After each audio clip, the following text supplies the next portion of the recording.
G'day fellas and welcome to A Casted Game. Spawning in on the south side of the map, playing in the red as the English, we've got Vortex.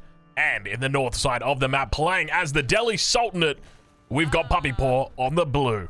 Ladies and gentlemen, welcome to Match Point. We are here in this best of 5 series with what may potentially be the last game. Puppy Paw currently sits 2-1 in this series up against Vortex. And we've got quite the match for you guys today. This map is Basin. If you're unfamiliar with this map, this is a custom map that has been brought in for the Road to Red Bull Wololo Legacy. That is correct.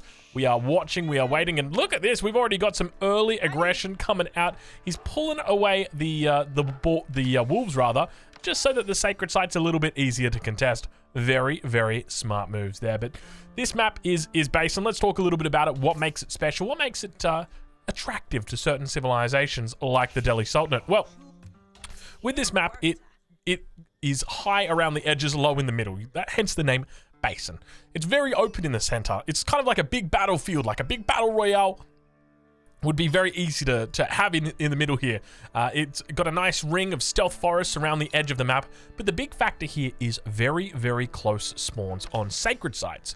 So it means that civilizations like the Delhi Sultanate become very, very popular, because all of a sudden, what you're able to do is you're able to go and take this sacred site and guarantee an income of 150 gold a minute in the early game. And that's absolutely huge to guarantee that. And it means that you're able to go and take this and all of a sudden look to only challenge the central sacred site. So it's a little bit similar to Highview in that regard, but I guess it's a little bit more safe. And it's much nicer, not as many stealth forests. And we've now got the first mosque of the game coming down for Puppy Paw in the Dark Age. He's already got his forestry coming through, as well as his wheelbarrow and survival techniques on the way as well. So a little bit of a delayed mosque. Now, one of the things that we have seen, one of the strategies we have seen is a Tower of Victory strategy, and that was done by 3DB.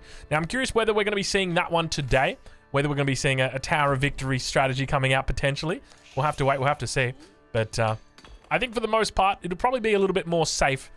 Typically with that, it's a bit more crazy, but on this map in particular, it is a pretty decent strategy to be doing. So I guess the question is, what do we see from Vortex? Now, the number one thing I would like to see from Vortex, it's a little bit crazy. I would love to see him try and deny the sacred sites. I don't know how you do that with the English. Probably through outposts is the best way to do it. I've got this one theory about forward town centers. I haven't seen anybody pull it off just yet. But my theory is this, and the English should be the best at doing this as long as there's a boar nearby, and there is a boar in the middle. So what I'd love to see is I'd love to see like an English player come drop down a town center here and have 8 villagers forward, and then use that boar and bring that boar over. And then that town center kind of acts as this pseudo keep in the early stages of the game. It's able to protect, it's able to gather up those resources and obviously train out villagers. It's a very exposed position out here. I guess the other alternative would just be something like some outposts, probably a bit easier. Maybe just some military drongo. But we now see that it is going to be the Dome of the Faith coming out for Puppy Paw. I don't suspect we're going to be seeing any wild second town centers like that, especially from the English. Typically in this matchup, you would only really see them stick to the 1TC, maybe go for a bit of a quicker castle age. But we'll have to wait and see exactly how it gets played out here. Keep in mind, this is match point, so ideally, Vortex will want to be playing standard, just because typically standard is going to be the safest way to be playing it. But it's going to be an early barracks drop down here. He's going to be looking to time this one up with the age up. Make sure he's got enough spearmen to deal or contest those horsemen that are undoubtedly going to be coming out, because that's exactly what you'd expect to see. So typically, you're going to see an early stable get dropped down here from Puppy Paw. He's going to look to try and take control of the map, try and keep the English player in his base, and then behind that look to expand, look to try and take the sacred site, and then eventually look to get up to that castle age. Once he's up in the castle age, take those relics, secure the sacred sites completely, and that's pretty much it. But now that age up about to come through, both players pretty close to it actually. It's going to be about 435 for both of them, maybe 430 if they're lucky. Vortex now aging up. It's going to be 435. 434, I saw it come through. On the other side, 437 now, and there is the stable straight away coming down. It's going to be spears coming out together with the longbows. You can see them already moving out. Where's he rallying? He's rallying right out to the enemy base. So he is looking to put on the pressure nice and early. Now behind this is very heavy on the wood. 10 villagers on the wood, 9 villagers on the sheep. Not a lot of sheep here. I say that, 7 sheep. That's still pretty decent. And we've got ourselves a mining camp coming down on the stone outcropping, so could be some potential arrow slits coming out. There's only 2 villagers, so I would suspect it's probably going to be arrow slits. And we'll ride on board with Puppy Paw and see how he's doing. As he's going to be moving around those, moving around the scholars. First scholar going to be jumping inside the stable. And double production going to be coming through with that. So he's going to be looking to take advantage of the double production there. He spots out the units that are coming across the map. He sees it's double longbow as well as the spearman. Now, if he was in position, he might have been actually able to pull this boar. I think he could pull the boar with the scout of the deli. I know they can't hunt the boar, but I don't think that doesn't mean they can't pull the boar. But plenty of units going to be coming out now on the defensive. Puppy Paw actually has a second scholar out, and he's rallied it into the mosque. So he's got double production, technically sitting here on double archery range, double stable. I love this opening so far from him. And now we begin to hear those attack arrows coming through. Boar does indeed get leashed, so there you guys go. The boar is out, and look at him, look at Puppy Paw just running over to him. He's like, hey, come on, say good day to my little friend. We got him back. He's back again for a second time. But we'll head over onto the other side of the map and see exactly how Vortex is doing. Hold on a minute. 7 villagers added onto this mining camp. We have got ourselves a second town center going to be coming up, and not something that you typically see. I do like this opening from Vortex. It's almost a little bit of a fake out, you know, 2 longbows, or rather 3 longbows, 2 spearmen, and then just backing off behind it. You know, typically you would either see a huge commitment in the form of infantry, or you would see that second town center get dropped down straight away. But he goes for a little bit of a fake out, and I like this play because you're not rushing that second TC. Now, where's he going to place this? Is he coming over here? Is he looking for the sacred site potentially? I think he might be. So maybe he wants to try and defend the sacred site using the TC potentially. That could be what he's doing. He's moving over here quite aggressively. What's the other alternative? He goes straight onto gold. Hold on a minute.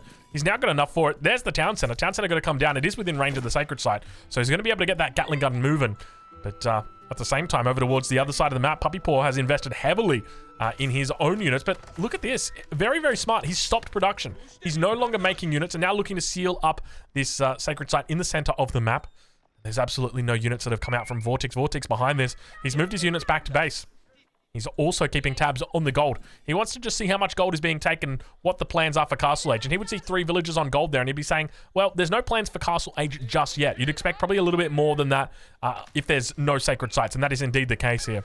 Now going to be able to take control of that central sacred site, able to clear up the last of the wolves. We hear the scout calling off, almost reminding me a little bit of an Abbasid Dynasty scout, as Puppy Paw now going to be able to...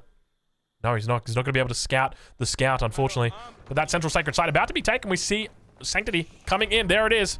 Sanctity going to be dropping in on that first sacred site. We see the second one also being taken at the moment. Expect the scout to run in at the last second and try and delay this as much as possible. Here he comes. You can see him posturing, positioning, ready to swoop. He knows that it's just going to be... Look, at the end of the day, it's not going to be it's going to be an effort in vain. The sacred site still gets captured, but it's about delaying that sacred site as much as possible. He's going to give him a bit of a ring around the rosy here, try and avoid getting attacked by that horseman as long as possible, and delaying that sacred site from being captured, because every second you do delay it, it is going to delay that income of gold. But now it's going to be 2 sacred sites coming through for our Delhi player, and that puts Puppy Paw in a prime position to win this game. All of a sudden, by taking that second sacred site, he's really moved himself up in the win percentage. You know, we always talk about that win percentage at the top of the screen, similar to, you know, Dota. If you've ever watched competitive Dota, you'll be familiar with the AI that predicts the outcome of the game. And right now, I'm predicting Puppy Paw's victory chance rising rapidly with that second sacred site being taken. I'm going a 66% chance right now for his victory. But back on the other side, Vortex, I mean, he's absolutely no slouch. Do not forget about this guy. Do not count him out. He's still got 34% chance to win at the moment, according to my assessment. Double TC is out, and something we don't always see from the English is this double TC. And I think the question is, from here, where does he look to go? Is it going to be a Castle Age? You can see he's massing up quite a bit of military. Doesn't have a lot of insight as to what his enemy's doing, because there could be a very heavy feudal presence out right now, and he would have no clue what's going on. But you would suspect, with 2 sacred sites being taken and not a lot of aggression coming out on his own part, that it's going to be a very quick Age 3, and that's exactly what it is now, with the House of Learning coming down at the 9-minute 30 mark. A pretty early age up here for him, and we do see as a result of that, he's going to be heading into barracks, so you would suspect it's going to be men-at-arms. If this is getting added in the transition, almost certainly going to be men-at-arms. So men-at-arms pushing, probably look to get the +1 in. If he hasn't already, we'll take a look and see whether he's got that blacksmith. There's the blacksmith. So +1 ranged armor is coming in. So that'll be perfectly timed. for that age up, for the men-at-arms, and for the inevitable timing push that does look to come out here. Now, one of the things to note, with the men-at-arms, they are a little bit slower than say, Palace Guards as an example. Palace Guards obviously very good at chasing down the longbows. Men-at-arms, they're a bit slower, so subsequently, it's going to take time for those longbows to actually be run down. But now moving out into the middle of the map, look at this. Villagers not going to be sitting on farms. No, no, no, no, no. These guys have decided that they are going to be coming out to the hunt out here.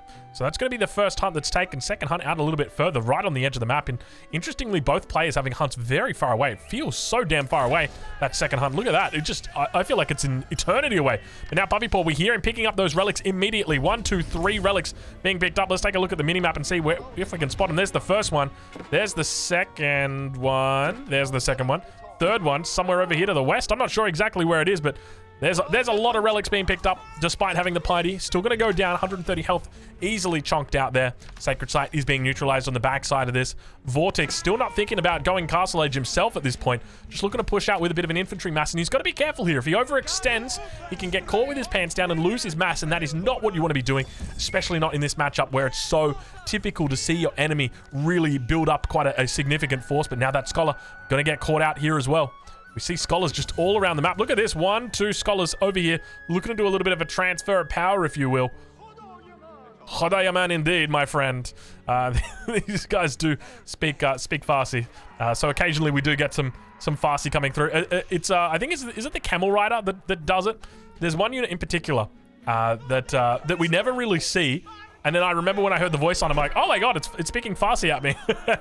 But now the armored unit's coming out heavily, and this is what I was talking about with regard to the overextension. Where are the spears at? Vortex, where are the spears at? The spears are miles away. This is game number 4 in this grand final, potentially the last game in the series. You're on match point right now, or at least your enemy is, and we are in trouble because your knights, or rather your longbows, have been caught by some knights and horsemen, and now finally the spearmen move out towards it. Vortex behind this is thinking about more upgrades. He's going to be able to fend off this cavalry attack for the moment, but that second Sacred Site towards the north, I didn't even realize he actually neutralized the first Sacred Site. But now walls coming up, archers moving out. Look at this, Puppy Paw coming forward with some archers. Very, very cute. Loving the APM that's coming out from him, the actions per minute, able to do that. And now, is that what I think might be the last relic? Indeed it is. That is the last relic on the map. All the rest are slowly but steadily coming in. We see one at the front. He's going to need more mosques, though, if he wants to get these relics in. Keep in mind, the relics, you're only able to fit 3 into a mosque at the moment. Or when I say at the moment, I'm talking about this patch. The current patch, you can only fit 3 into a mosque. So you're going to need to drop down a second one. And that's part of the reason that they did that, was just to make it so that civilizations that do move ahead with their ages and they look to try and gain an advantage through the relics, they're going to have to fall a little bit behind with that, adding that second monastery or mosque. And now we do see it plonked down on the front side. So that's going to be 2 relics in the bag with 3 more to go. So I'll take those 5 relics. I'll take your 2 sacred sites. And we see the White Tower coming down from Vortex. Game number 4, and a White Tower is coming out. How do you feel about this, fellas? The White Tower. Interesting. Now, why is this so interesting? The White Tower works out, it's a really interesting mechanic. Now, obviously, this leads into the English bonus. The English bonus being that a keep for the English acts as a siege workshop, a barracks, a stable, and an archery range. All 4 of those production buildings. Now, it can't get the upgrades, but it can make the units, it can train the units. So what can he do from here? He can do a Springald, he can do a Trebuchet, he can do a Mangonel, he can do a Bombard, Lancer, or Knight, crossbow, all that good stuff. But now we're going to see it. The White Tower, it is unraveled. It is ready to roll. And now it looks to fire on. Beautiful defensive timing here. We've entered into the cinematic mode. If you hadn't already realized, that White Tower looking to hold it down, ladies and gentlemen. Men-at-Arms looking to push in with the timing. At the same time, the Scholars on the backside starting to heal it up. And still we see the defense coming in. The White Tower looking absolutely methodical in its defense here. Keep in mind the English aura is going to be provided through all of these units. We're yet to see the veterancy come through. I can only imagine that that's it right there. It's taken a long time. Those longbows looking to get veterancy. The +1 for the Men-at-Arms going to continue enabling them to chase around, but he's going to be able to come in underneath the White Tower. And now the defense gets held on a little bit longer. Men-at-Arms turning attention towards the villagers. Going to be able to take out 1 villager. The rest of the villagers going to be heading towards that White Tower and look to solidify that position. Keep doing a decent job, or rather White Tower doing a decent job. It is looking good. It is looking solid, this defense. But keep in mind, behind this, we've got 5 relics in the bag for Puppy Paw. We've also got those 2 sacred sites, so he does hold for the moment. Let's take a look at the villager counts and see where we're at to, as Vortex on 55 villagers goes up against the 47 villagers of Puppy Paw. You can't help but feel like he's a little bit behind on where he should be. If it was 65 villagers, I'd be like, yeah, that's not too bad. It's only the one sacred site in the middle, actually. He's neglected to recapture it, but we do still have the 5 relics back here for the moment. Plenty of gold in the bank. Still got 5 villagers on gold for whatever reason, just because he figures he doesn't have enough. And more scholars continue coming out. He's going to be training up scholars from these mosques. No, he's not even training up the scholars from the mosques. He's just doing the Dome of the Faith full time. A little bit crazy, but now we see a Tower Elephant going to be coming out. Keep in mind, Tower Elephant gets pretty effectively countered by the English, the longbows, together with that attack speed and that extra pierce damage. Really going to help him out here, but we start to see more and more upgrades coming in. Owned Blades going to be on the way through, and a whole bunch of Lancers on the backside. Vortex needs to try his best to defend here. He's going to be able to spot this, and now the Lancers looking to try and get some charges on. They should be successful here as an attack on the front. He's going to hit him at the same time, and indeed, the first villager goes down. Second villager going to be going down. Unfortunately, not enough villagers here. He needs to try and find a wall on the backside here. He's managed to wall over on the east side, and he's going to begin adding in farms, which is definitely the right decision for him to do that. Ideally, you'd love to see these villagers move over towards this east side. A lot better protected, but that white tower defense was absolutely impeccable. I got to be honest with you. I'm liking this white tower. I'm liking it a lot. Look at this. Take a look at that. Now, hold on a minute. I totally forgot. You can build a Randy out of these bad boys. You got the Reboldequin available to you in the 4th age as well. Don't you dare forget about that bad boy. We've got access to 5 different siege units, hand cannoneer, crossbow. I'm surprised. How do you fit all them units in a single Y? Let me press Y. Y. There you go. Look at that. All of those units fit in there. That is impressive. If you had any more units, it's that classic I can't hold all these limes meme right there. God, I'm old school when I'm talking about that meme, aren't I? Ranged units looking pretty good for Vortex. He's going to be able to pick these units off. Look at the attack speed coming out now. He's managing to deal out pretty decent damage. Only +1 ranged armor on this compared to the 10 attack for Vortex. So he's able to do 5 damage a pop there. On the other side, Puppy Paw, he's looking to get +2, I say +2 ranged attack, or ranged armor. It's going to be delayed, though. Steeled Arrow going to be coming through first. Nice little Night Raid on the other side of the map. Exactly what Vortex needs to get himself back in the game. Distract, attract, and detach. I'm trying to just rhyme words. But now he's going to be able to find villagers at the bottom here of the base of the outpost. Should be able to catch a couple more. He's on 65 villagers at the moment at 53. Now it's starting to look a little bit healthier with regard to that difference. And now we see the sacred site being taken. The monastery has worked its way out. A monk going to be coming out here. Not going to be able to achieve anything else out on the battlefield, though. All the relics have been captured already. He'll know that. So a little hot tip for you guys if you're unfamiliar with this one already. If you have a look at your mini-map. Now, imagine this is your mini-map, not mine, because mine's bugged. You will actually be able to see if the relics are still there, because they will appear on the mini-map. But if they do not appear on the mini-map, it means they have been picked up and they're being carried away, or they've been put inside a building. So that's your little hot tip for the day. If you've recently picked up a sacred site and you're thinking, what else can I do with this monk? And you look at the mini-map and there's no relics, well, there's not much else you can do. Maybe some healing. You know, get on the healing game. Maybe get some of that going. But now Vortex moving across the map. Another knight going to be coming out here. We'll check in on Puppy Paw and see how his line of sight's doing. It's pretty decent. He's got a trebuchet out now, so it's going to be the first treb of the game. Going to be able to work through the large amounts of defensive buildings that we've got back here. The White Tower, the town center, obviously works pretty effectively as a Gatling gun. And keep in mind that the +1 ranged attack also gives a bonus to your ranged buildings. You can see here that the extra arrows for the White Tower are affected by that +2 ranged attack. So English players, beware. You should be stacking up this +1, this +2 as effectively or as much as possible. Trebuchet now coming out. Keep moving forward. He's looking to put a beautiful spot. Actually, this is the perfect spot. Definitely going to be great for him. But now the Scout going to be coming out. Let's see if he's able to spot this one out in time. He sees the villagers moving forward. Scout going to get eaten alive. The question's going to be, oh, he spots the keep coming down immediately. And now the response should be one of these bad boys, a counterweight trebuchet. But hold on a minute. We've got ourselves a bit of a fight. I see Armor Chad's coming in just now on the back line. They're looking to move it through. The Knights looking for a bit of a charge. Mangonel getting a shot on the backside. Looks like it's hit about 3 or 4 of those archers, and now they continue kiting backwards and forwards. We can see a little bit of a misplay right here as all of the longbows were moving towards the front side. The armored unit number is looking really good for, I was going to say for Lucifron, for Puppy Paw at the moment. And that keep is slowly but steadily getting up. He's looking to try and focus down the Scholars, doing a decent job. Each one being taken down on the back line. And that's why those longbows continue to move up. But now the men at arms, nowhere to be seen, need to be front lining here as the push continues. And that trebuchet fires off the boulder towards the White Tower. Is the White Tower going to be able to defend? That is going to be the question. He needs to find a Trebuchet for himself, and he needs to find a Springald as well to respond. A Trebuchet for the keep, a Springald for the Trebuchet of his enemy. But he still looks to hold on a little bit longer. This infantry ball continues building. We'll enter out of the cinematic mode as Vortex tries his best to defend against this Delhi timing push that looks so damn strong. He's got that double sacred sight. Central one has been captured. The second and the third Trebuchet begin rolling across the map. You'll have more where that came from. Indeed, we see the fourth one coming out, and now I suspect Springalds might be the way that he looks to go from here. Double Mangonels out as well. This Delhi timing's looking absolutely impeccable. Puppy Paw knows exactly what he is doing. We'll take a look on the backside as Vortex continues adding in villagers. He's up to 83 versus the 58, a 25 villager lead at the moment. The question's going to be whether it's enough. It's definitely enough to meet where his economy needs to, but the question's going to be about that boost of the relics. The relics gave a beautiful boost about 5-6 minutes ago, maybe even a little bit longer, maybe 7 minutes ago. And that's just been working overtime, and now we start to see the fruits of the labor coming through. It's these elephants, it's these mangonels, and of course it's these trebuchets. All these super gold heavy units are going to be exactly what Puppy Paw needs. 1100 gold a minute in the bag for him compared to only 500 gold a minute for Vortex. You really start to see the difference that those relics make. Trebuchet unpacking. Going to be looking to take its position up against the enemy keep.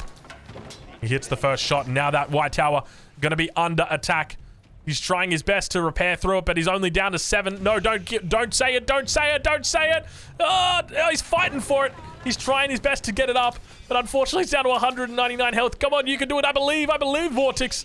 But now the Treb numbers are way too many. He's got another Mangonel that's coming in. 3 Mangonels, 3 Trebuchets, a 4th Mangonel, and a 4th Trebuchet back here. Just chilling out right now for the moment, chilling with John Cena. And Treb's all unpacking, and it's going to be going down. The White Tower goes down, and with that, the hopes of a successful defense begin to diminish for Vortex.